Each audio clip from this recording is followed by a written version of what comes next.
What is up, guys? I want to go ahead and start off real quick with saying I apologize, my video camera ran out of battery, so I am filming this on my phone, so there is a little bit of a noticeable video difference, and I'm sure this is probably going to be a little shakier, but I will go ahead and charge up my battery so the next shots you'll see are fine.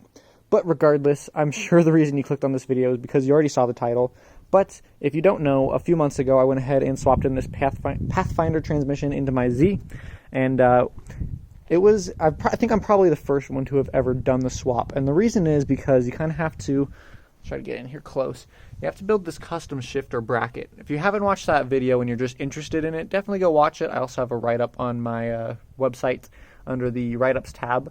It kind of goes over the exact same thing that was in the video. But the gist of it is the shifter needs to be moved backwards, like 6 or 8 inches, something like that. And for me, I just went ahead and built that plate on top, and then I went ahead and put a rod out the back. But that's just like the basic. If you want to know more about it, go look at it. I won't bore you guys with the details if you've already seen that video. But this was a junkyard transmission. I picked it up for under $200, and well, it was junk. So for the easy way, if you guys have ever heard marbles in a blender, which would be weird if you had, but if you can imagine marbles in a blender, that is what this transmission sounded like when you would drive it. It did not sound good. I probably put 30-ish miles on it when I put this in the Z, and I'd cleaned the drain plug off when I first got it, and I just drained the transmission fluid out of it to get out here, and it had a lot of metal shavings on it already. So this transmission is ready to go to the junkyard again, but not to be used anymore. So I went ahead and I was considering all the options. So if you know anything about the Z31 transmissions, the strongest is the 30A, and this has a version of the 30A, which is why I got it, because I want to be able to make around 450 horsepower. That's kind of my goal, and the other transmissions just can't really hold that, except for the T5, which there's not really too much known about its limits, but I think 400 to 500 is where people are really not going to push it past that. But regardless, I wanted a 30A, so a Z31 30A was obviously my first choice, but for some reason, there's not many Z31s in New Mexico where I live, so it was impossible for me to find one, basically. And eBay, of course, didn't have any, because it's not a very, desired or common transmission.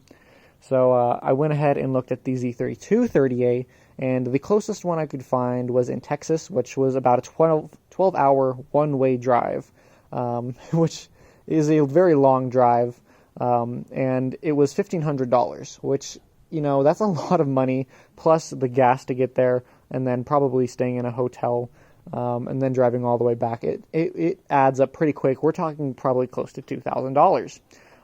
But I was looking online, and for just about $2,000, what you can buy is a brand new Z32 30A.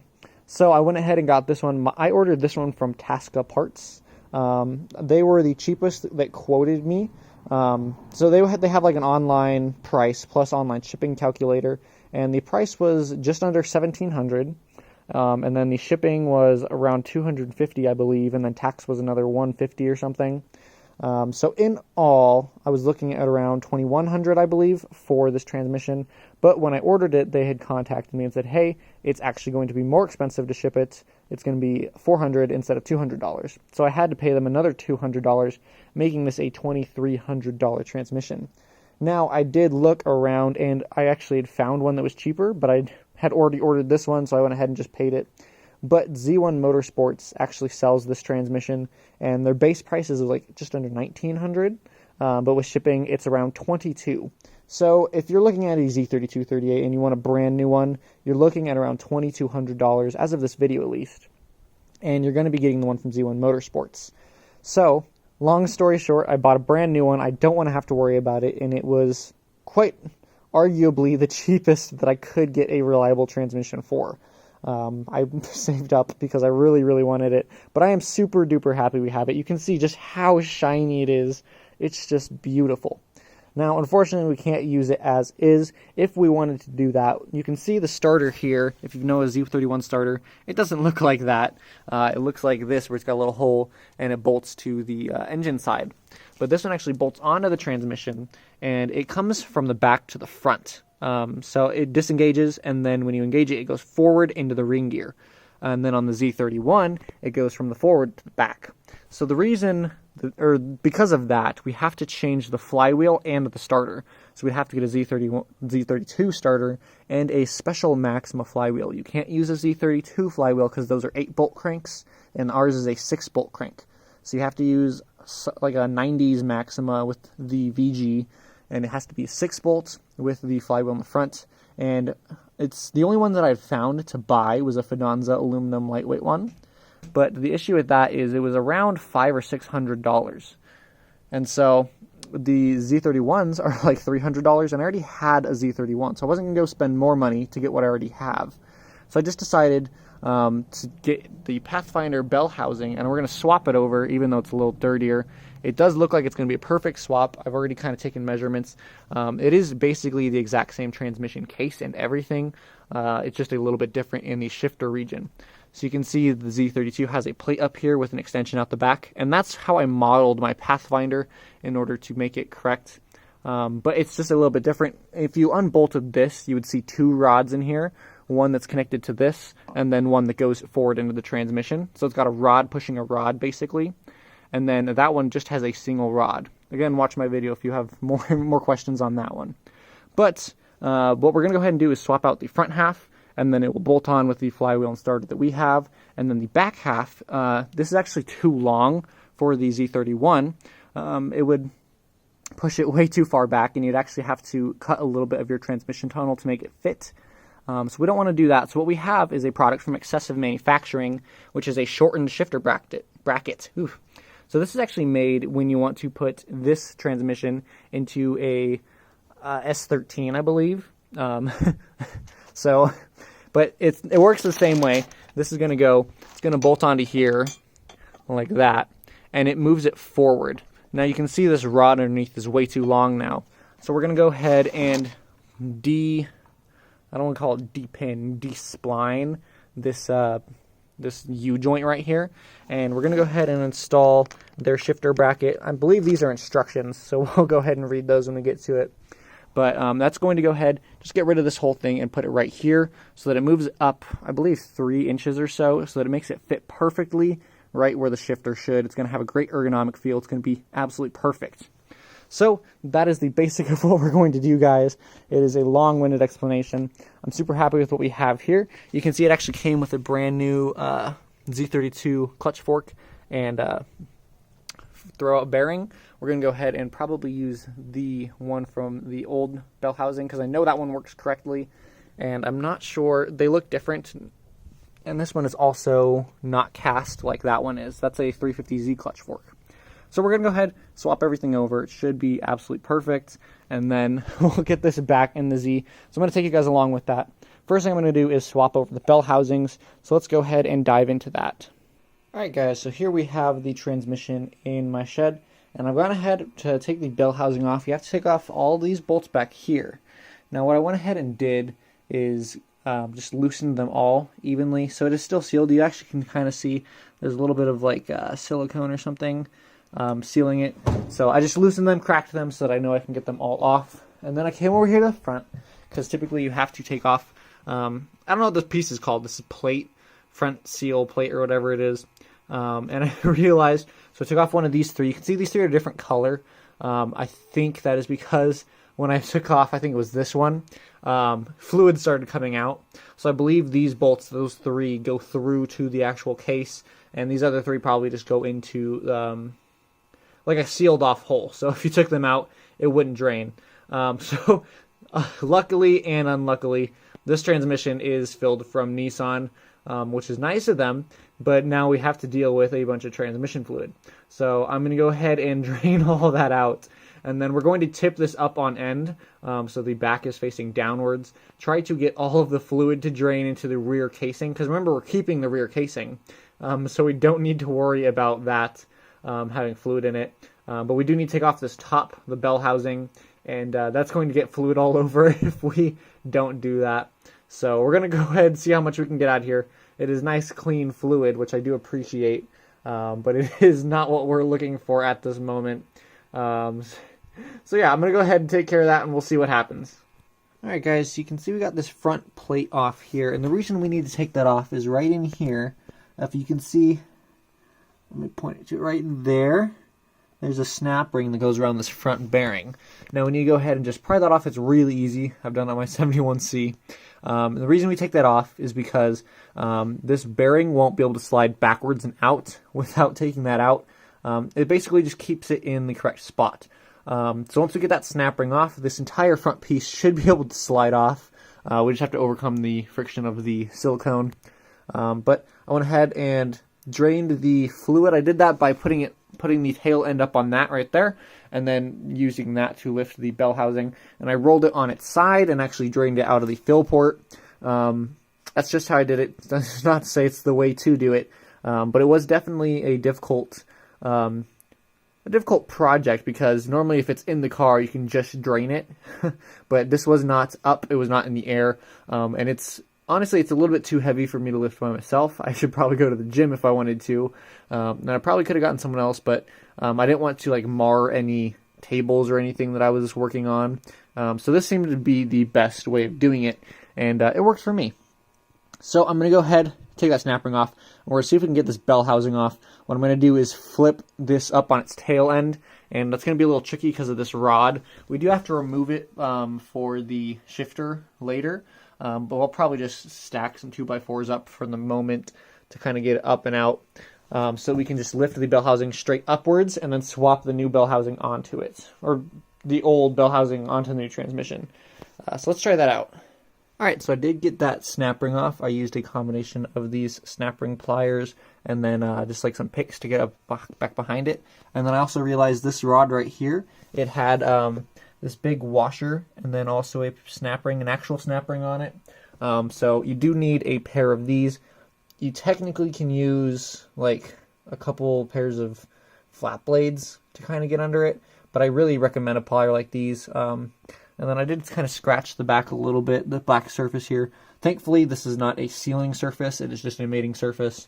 So it doesn't really matter too much if you scratch it, just try not to, I guess. But now that we have that off, this one does not have any snap ring. We got those two off. Now we can go ahead and pull the entire bell housing out the front. Alright guys, well we have made a lot of progress from the last time you saw me. And it went pretty bad for me. I really hope it goes easier for you. I had a heck of a time getting the old bell housing off my old transmission, and I have absolutely no idea what happened, but somehow, I'll show you guys in just a second, like the shift linkage got completely mismatched between like the forks for the first, second, and third, fourth gears, and it locked up everything, and I legitimately spent 2 days trying to take that thing off. Probably combined 8 or 9 hours trying to get that thing out together. And I ended up cutting the old shift linkage. I ended up drilling out the old shift linkage from the front of the housing. It was an absolute pain. Super, super annoying. But as you can see in front of us, we have it all together. I do apologize. I stopped filming because I was getting so frustrated with everything that was going on. But I'll go ahead and run you through it. So the front cover in the bell housing there, I have it upside down right now because I need to torque these bolts in a few minutes. But the front cover, completely swappable. Just make sure you get the right ball joint or the pivot ball for what you're going to be using. But you can definitely use the new one. No issues there. You should just be able to pull it out. And I'll show you the old bell housing, old new bell housing too. And I'll show you there's some bearings in there that you can't replace. I wanted to swap out from the new transmission to the old bell housing, but I'll show you in just a second that it didn't work. But got the new one on. This thing right here is like a spring-loaded ball for the shift linkage. You gotta take that out. This is the new one. The old one had it's this one right here actually. There was a bolt holding in the tab and then also a bolt holding the spring and ball. This new one only has one bolt holding in this entire spring and ball setup. But it does swap over, excuse me, and it's got an O-ring on there, so I would use the new one if you wanted to do that. Other things, let's see, I went ahead and put, you can see some orange-red gasket right there. I put it on the bell housing to the rest of the transmission face, and this like center section sandwich plate did separate from this back part here. but it is a lot of work. I have to undo this and then undo all these linkages to get this tail housing off.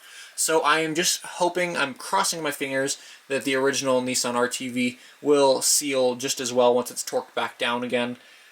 I probably am going to eat my words with that one.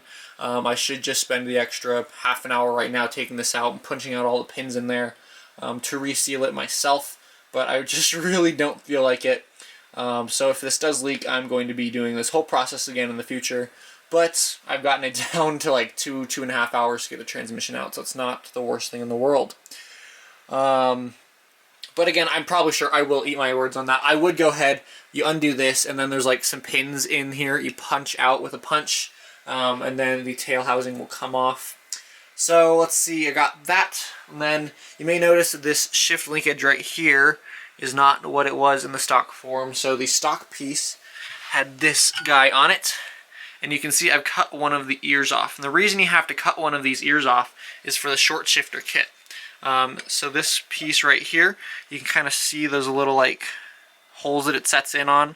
Those have to go around the old U-joint right there, and so you do have to cut this off. If you can see, there's it's kind of like stamped and pressed in to hold the old ones in, so you can't just pop them out. So you might be able to drill those, but I didn't want to risk damaging the U-joint caps. So I went ahead, cut one side of the ears off, and then it just comes off super easy, but it does destroy that piece. I will go ahead and bolt this on soon. I was leaving it off because you can kind of see the end of that is like right at the end of the transmission. So when I had this up on end, it was way too long with the old piece, and I didn't want to put the new piece on yet. So that is that. Whew. Okay guys, I think other than that, this is just pretty standard stuff. These get bolted down per the factory service manual from, I think it was 22 to 31 foot-pounds. So I'll be doing that in just a bit here. The RTV, read your RTV, it'll tell you how it needs to set. This one I have here, this Permatex gasket maker high temp. On the back somewhere it tells you that you have to wait an hour to torque it down, and then let's see, let dry for 1 hour to torque spec, and then allow 24 to fully cure before filling with fluids. So we're going to go ahead and wait 24 hours before we put any new fluid in this, but that is okay. I don't think I'll get this back in today. Let's go ahead and take a look at the old bell housing real quick. Alright guys, so here is the new bell housing in its shiny, nice glory. And so there are two bearings in here. Well, there's three technically. This one here, but that goes with the gear set, so you don't need to worry about it. This one here for the shift linkage, and then this one here for the secondary shaft, if that's what you would call it. And I really wanted to swap those two over to the new one, or to the old bell housing on the new setup. But these two are like pressed into place, and you can't get them out from the back. So you cannot remove them, and it's a pain in the butt. Unluckily for me, when I was taking my old bell housing off, of course, I told you guys it got caught up on that shift linkage, so I wanted to replace this bearing. So I popped it out of the old one. I popped half of it. I popped the inner race and ball bearings out of it, just to realize that I couldn't actually get the rest of the bearing out.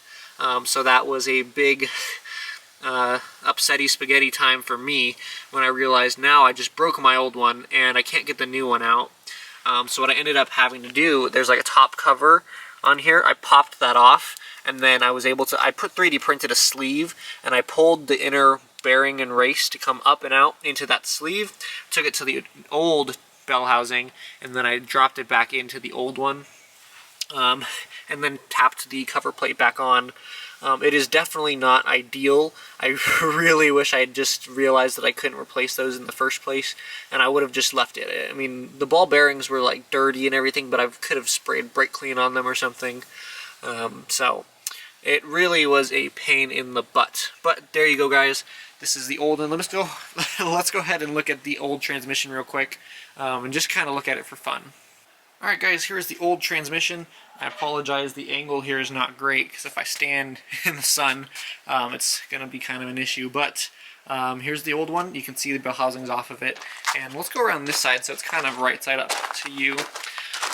This is how it would sit typically. And here is this shift linkage that I was telling you about. And it's actually cut back here. You can't tell it's in the plate pretty well. But I did cut it, so it would just come straight off. This piece, I don't know if you can see right here how it cracked. This entire piece, it had another collar that went all the way up over this, and I have absolutely no idea what it does. But if we get back down under here, I don't know if you guys can see that. You guys can see those, it's kind of like a plate. The fork fits in right there, and for some reason, the first gear fork is engaged, and then the third and fourth gear fork is where the actual rod is at. So I don't know. You can see first gear is all the way forward and engaged. If you don't know, these are the shift collars. You can see how dirty this is, by the way. And it goes forward and it locks into these teeth right here. This collar locks into those teeth, and then this is your third gear, or backwards into these teeth, which locks in your fourth gear. And that's how your thing shifts. You can see first gear is all the way forward and it's locked into first gear. And somehow that got all messed up, and it just caused my transmission to not want to come off the bell housing.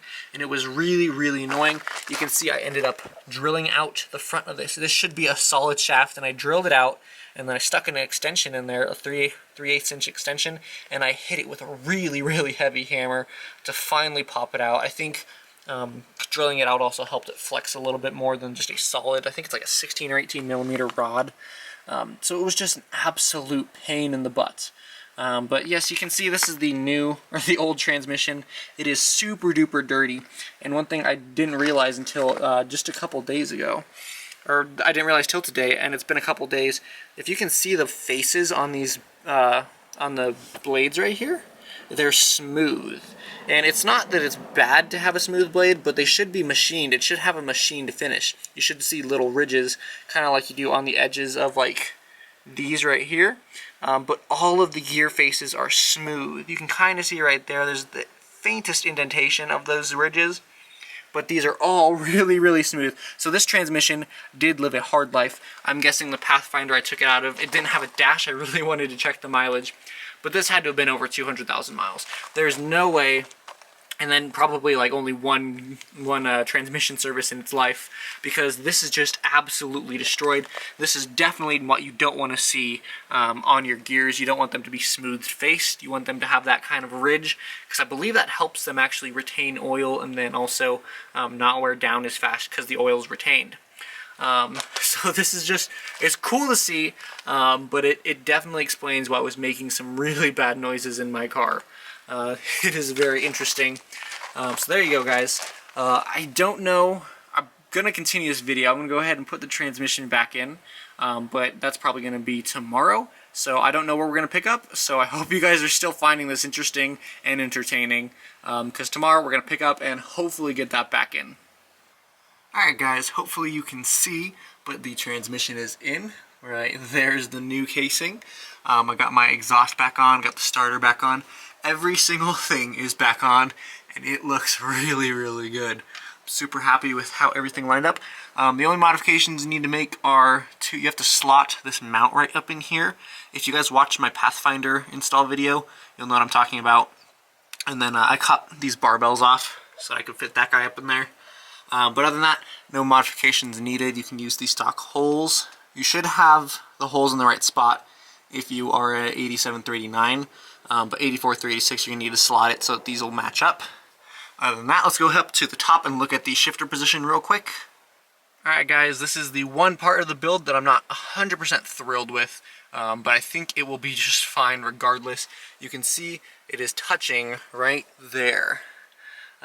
So this shifter actually does touch this. If you wanted to come in here and like bend this metal back or hit it with a hammer or something, you could.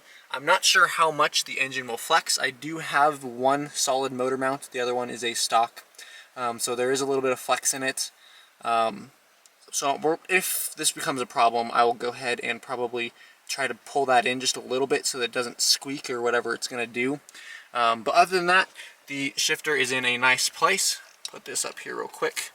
And this is just a stock, or it's a short throw shifter off of Amazon, super cheap. It was like 40 bucks or something.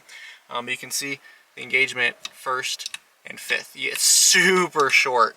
So whether or not you'd get that with a stock Z32 shifter, I'm not 100% sure what its throw is like. But if you guys remember on the Pathfinder, it was like way over here and then way over there. which wasn't a huge issue. It was just kind of, it took longer to shift. So this is looking really nice. Yeah, can't get it in right now with my left hand. But I do want to say the only issue that I faced with it was, for some reason, when I first put it in, this is actually the second time I've had it in.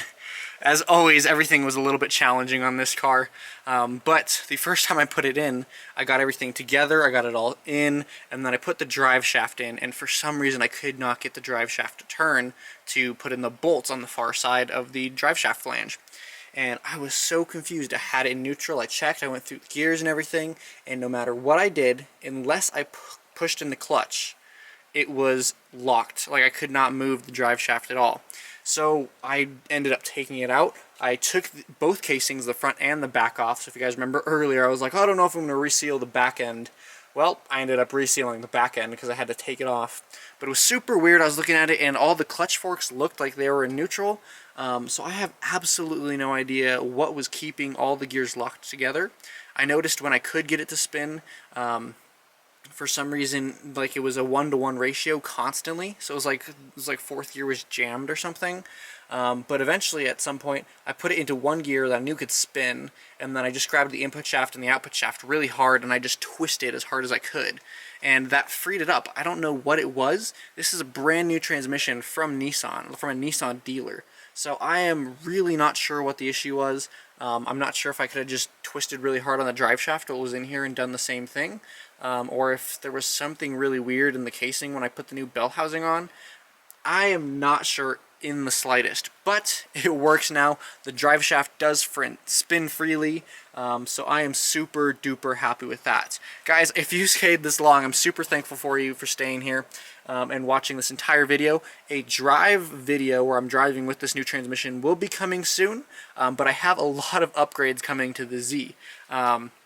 Namely, we're doing the engine harness again, and we're doing it properly this time. So if you guys remember, I got a Mega Squirt swap in here, and last time it was my first time making a wiring harness, and it was kind of gross. it worked, but it was gross. So I went ahead and I'm redoing that. We're going to heat shrink, like weather seal the whole thing.